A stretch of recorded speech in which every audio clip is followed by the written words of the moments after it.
video natin ngayon, another product review na naman. Alam nyo ba, pang third time ko na to na film to. Itong review ko about the City Color Contour FX 2, pero hindi ko siya ma-upload kasi lagi nagkakaroon ng problema. Kanina nga lang nung finifilm ko siya, nung ina-apply ko siya sa face ko kasi gamit ko siya ngayon, nagkaroon pa ako ng problema. Yung card ko is ayaw gumana. So, by the way, tama na ang satsat. Unang-unang inire-review ko is yung packaging. Cardboard packaging siya na merong magnet as lock. And yan lang. Black lang. May nandito yung brand, yung line. Pero meron din tong one, kaya I got mine in 2. So, sa likod, merong scan, barcode, item number. Yung mga social media platform ng citycolorcosmetics.com. Alam niyo naman, I love citycolorcosmetics.com. Meron nga akong review and demo ng mga brush nila. Ito din yung ginagamit ko pag may mga makeup ako. So, ayan. May nakasulat lang dito, contour and highlighter. Tapos, yung ingredients. Meron din yung ingredients ng bronzer. So, yun yung mga, kung gusto nyo silang, anong tawag doon? Is research yun. May kita nyo siya dito sa likod. Meron ding distributor details. At ito ay made in People's Republic of China. Meron din dito kanilang website, which is www.citycolorcosmetics.com, yung batch number. At 12 months siya after ma-open, mag-expire, and it's cruelty-free. Not tested on animals. If irritation occurs, discontinue use. So, napakaganda nun. Upon opening, meron ditong cheat or meron ditong guide. And dito na mismo yung product. So, medyo malalaki din yung pan nito at swatch natin sila para makita nyo yung pigment. Napaka-pigmented nito. Gusto ko yung contour shade niya kasi, ayan o, ang ganda ng color. Halos kakulay nga lang ng, ng shadows ng ganito natin, yung natural shadows ng face natin, tsaka siya. Tapos, yung bronze naman is medyo yellowish, and yung highlight, pak na pak. Ang ganda ng highlight. Napaka-fine ng glitters niya. So, yun. Ngayon, ipapaliwanag ko, kasi yung application ko nito, sana hindi na-corrupt yung video, no? Hindi ko pa kasi na-check. So, sa pag-apply, gagamitin ko, ipapaliwanag ko sa inyo kung paano ko itong ginamit. So, sa contour, ang ginagamit ko, yung brush na to, yung City Color Face Brush number 4. Slanted siya. So, yan. And ito yung ginagamit ko. So, medyo dumidilim na. Ayusin ko lang. So, pasensya na yung araw ha, kasi medyo dumidilim naman pag may ano. So, yan, kumukuha lang ako ng product and lagi ako nagtatap ng excess. Alam niyo naman kung gaano ka-pigmented to. And mahirap na baka mapasobra yung lagay. Ang hirap. Maruruin yung foundation mo. Next, hindi lang yun yung ginagamit ko sa contour shade. Pwede din natin tong gamitin dito sa ilalim ng lips para medyo pouty look. Then, yung bronze shade, ginagamit ko siya sa nose ko. Nose line. At ang ginagamit kong brush is yung blending brush from Artist Studio. So, yan siya. And tap pa din ng excess. Napaka-pigmented ditong bronze shade. Sa tatlo na to, ito yung pinaka-pigmented sa lahat. Then, pwede din siyang bronze. Kung gusto nyo ng subtle bronze, yun. Highlight, ginagamit ko siya dito sa Cupid's bow. Sa tip ng nose ko and dito. So, sa mga tip lang, sa mga medyo enlarge yung pores.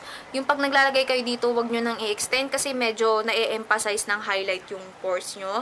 Dito pwede din siya sa brow bone and sa inner corner. So, ganun lang ako kasimpleng gamit nito, yung City Color Contour FX 2.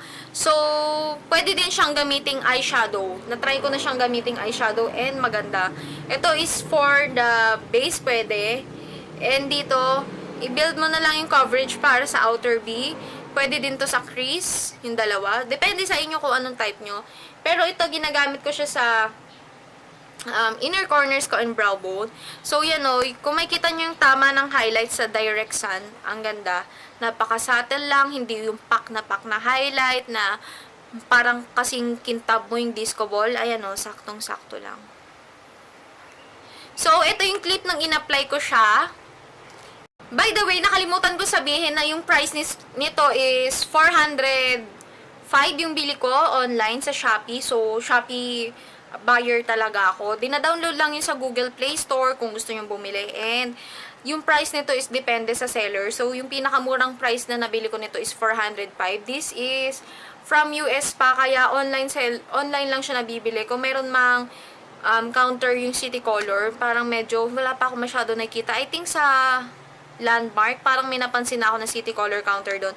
Pero mas mahal kasi pag sa mall, kaya mas preferred ko sa online. So, sa Shopee kasi may free shipping, kaya sinamantala ko talagang bumili. Kaya naging suki talaga ako ng Shopee every time na may bibilin ako.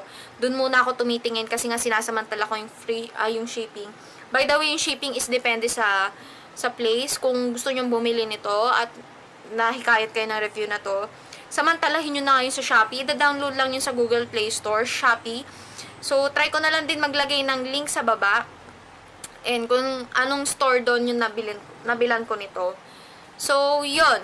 Dagdag lang, nakalimutan ko lang. So, hello guys. Welcome sa demo and review natin ngayon. I-apply ko na ngayon yung product. For the hollows of my cheeks, yung pagkukontour ko sa hollows ng cheeks ko, ang ginagamit ko ay ito, yung contouring shade. And brush na City Color Cosmetics Face 04. So, meron akong demo and review sa mga brush na to. Kung gusto nyo siyang i-check out, siguro lalagay ko na lang yung link sa ibaba. Pero kung makalimutan ko ilagay, hanapin nyo lang sa channel ko, sa may playlist na review. So, ganyan, ina-apply ko lang siya ng ganito sa hollows ng cheeks ko.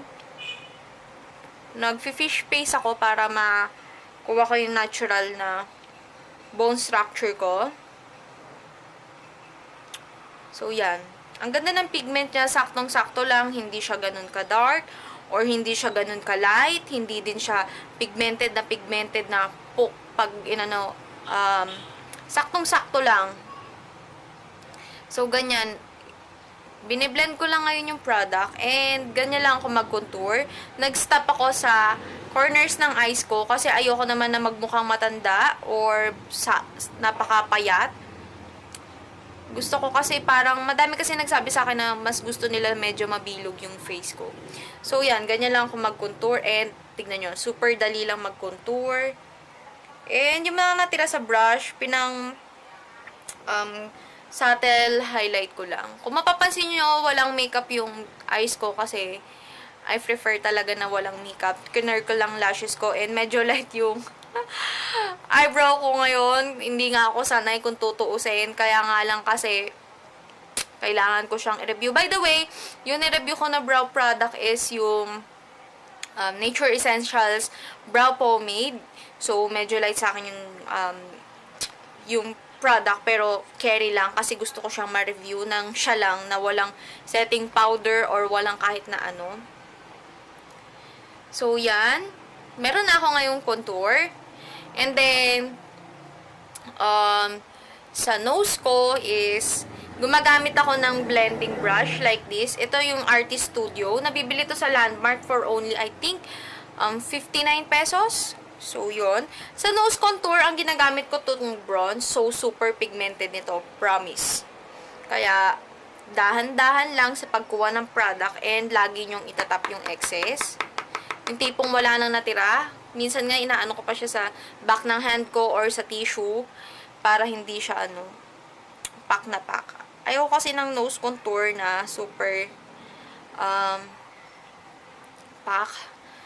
And yan, gustong-gusto ko yung shade na to kasi light siya, 'di ba nga ang center ng face natin is dapat highlighted, so hindi dapat siya super dark.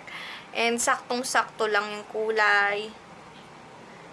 Pero ito gusto ko din yung contour na to kasi kung papansinin niyo tong shadow na to, yung kulay ng shadow ko dito and yung contouring shade na to, halos magkamukha lang sila, 'di ba?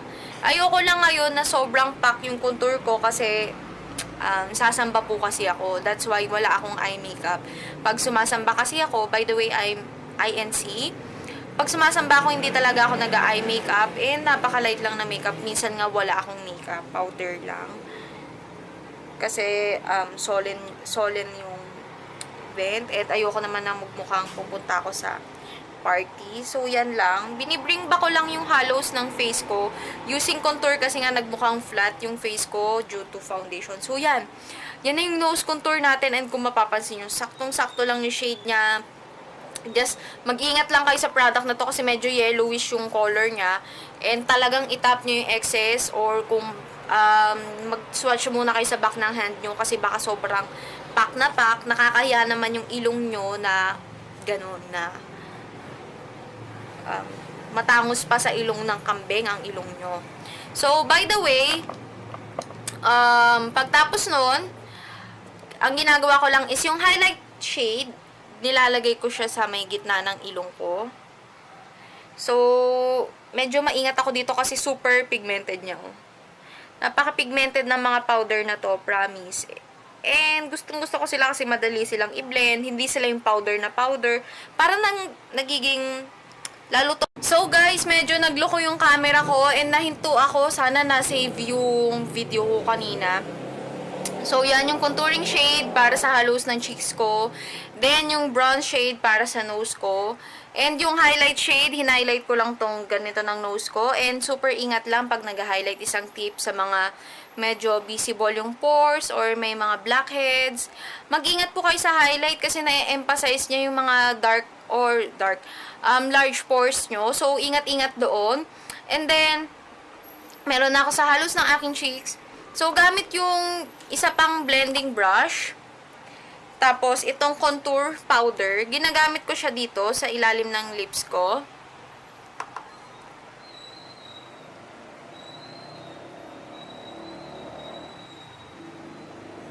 Like that. Para kunyari pouty lips. Parang ine-enhance niya lang yung shadow sa ilalim ng lips ko.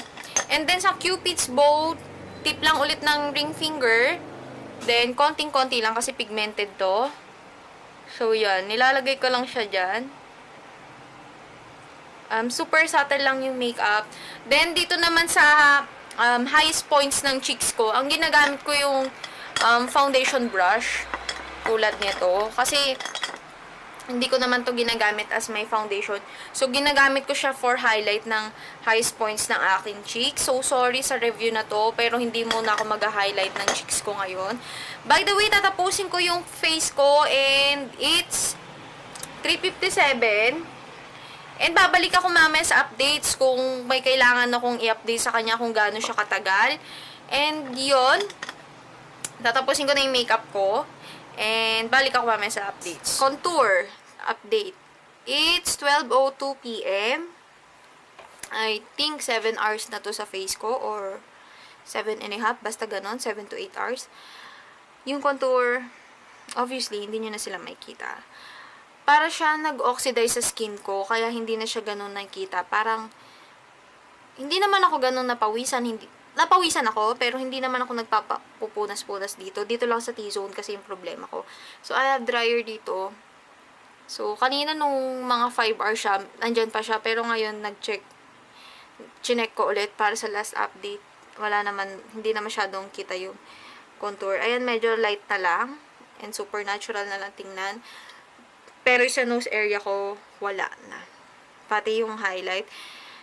Super nagpawis ako and oil. So, nagbablat ako ng tissue and ng oil blotting paper. Tapos, nag-retouch din ako ng powder. Kaya siguro parang nawala na yung contour. Yun, nakita nyo na lang dito. Normal ko ng ilong yan eh. Yung darkness na yan. Kasi nag-rub off na yung foundation. So, yun. Yung contour, mga 5 hours, okay na okay siya. Pero kung 8 hours na walang retouch, hindi. I think, pag nag-retouch kayo ng powder, kailangan i-retouch nyo na din siya para ma-prolong yung effect nyo sa face nyo or mabalik ulit yung contour sa face nyo. So, yun. After 5 hours, kung oily ka, pawisin. After 5 hours, for me, sa akin, nag-rub off na siya. And then, pag nag-retouch ka ng powder, kailangan i-retouch mo pati yung contour mo. So, yun. Kung i-rate ko tong contouring powder, for the shade, sa price, sa availability, sa pigment, sa dali ng application, I'll give it 4. Kaya lang, ang tip lang 5 hours or 4 hours to 5 hours mahigit. Depende sa skin kung paano siya magre-react. Kailangan i-retouch mo siya, lalo pag nag-retouch ka na ng powder.